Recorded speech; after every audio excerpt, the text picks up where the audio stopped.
ಇಡೀ ರಾಜ್ಯದಲ್ಲಿ ಸಂವಿಧಾನವನ್ನು ಜಾಗೃತಿಗೊಳಿಸಲಿಕ್ಕೋಸ್ಕರ ಪ್ರತಿ ಗ್ರಾಮ ಪಂಚಾಯಿತಿಗೆ ಬಂದಿರತಕ್ಕಂಥ ನಮಗೆ ಅಲ್ಕುಂದಿ ಗ್ರಾಮಕ್ಕೆ ಬಂದಿರತಕ್ಕಂಥ ಸಮಾಜ ಕಲ್ಯಾಣ ಇಲಾಖೆ ವತಿಯಿಂದ ಇವತ್ತು ಅಲ್ಕುಂದಿ ಗ್ರಾಮಕ್ಕೆ ಸಂವಿಧಾನ ಶಿಲ್ಪಿ ಡಾಕ್ಟರ್ ಬಾಬಾ ಸಾಹೇಬ್ ಅಂಬೇಡ್ಕರ್ ಅವರ ಸಂವಿಧಾನ ಜಾಗೃತಿ ಮೂಡಿಸಲಿಕ್ಕೆ ಜಾಗೃತಿ ಮೂಡಿಸಲಿಕ್ಕೆ ಜಾಥಾ ಬಂದಿದೆ.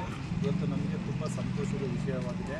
ಇವತ್ತು ಅಲ್ಕುಂದಿ ಗ್ರಾಮ ಪಂಚಾಯತಿಯಿಂದ ಎಲ್ಲ ಊರಿನ ಮುಖಂಡರು, ಗ್ರಾಮ ಪಂಚಾಯತ್ ಅಧ್ಯಕ್ಷರು, ಗ್ರಾಮ ಪಂಚಾಯತ್ ಸದಸ್ಯರು, ಉಪಾಧ್ಯಕ್ಷರು, ಎಲ್ಲ ಹಿರಿಯ ಮುಖಂಡರು ಮತ್ತು ಶಿಕ್ಷಕರು, ಎಲ್ಲ ಕಾರ್ಯಕರ್ತರು ಸೇರಿ ವಿಜೃಂಭಣೆಯಿಂದ ಆಹ್ವಾನ ಮಾಡಿಕೊಂಡು ಇಡೀ ಜಾಥಾನ ಊರು ತುಂಬ ಮೆರವಣಿಗೆ ಮುಖಾಂತರ ಜನಜಾಗೃತಿ ಮೂಡಿಸಿ ಇವತ್ತು ಕಾರ್ಯಕ್ರಮವನ್ನು ಯಶಸ್ವಿ ಮಾಡಿರ್ತಕ್ಕಂಥ ಸರ್ಕಾರ ಇವತ್ತು ಜಾಗೃತಿ ಮೂಡಿಸ್ತಕ್ಕಂಥ ಕೆಲಸ ಮಾಡ್ತಾಯಿದೆ. ಇದು ನಮ್ಮ ಗ್ರಾಮಕ್ಕೆ ಬಹಳ ತುಂಬ ಖುಷಿಯಾಗಿರ್ತಕ್ಕಂಥ ವಿಷಯ ಅಂತ ಹೇಳೋಕ್ಕೆ ನಾನು ಇಚ್ಛೆ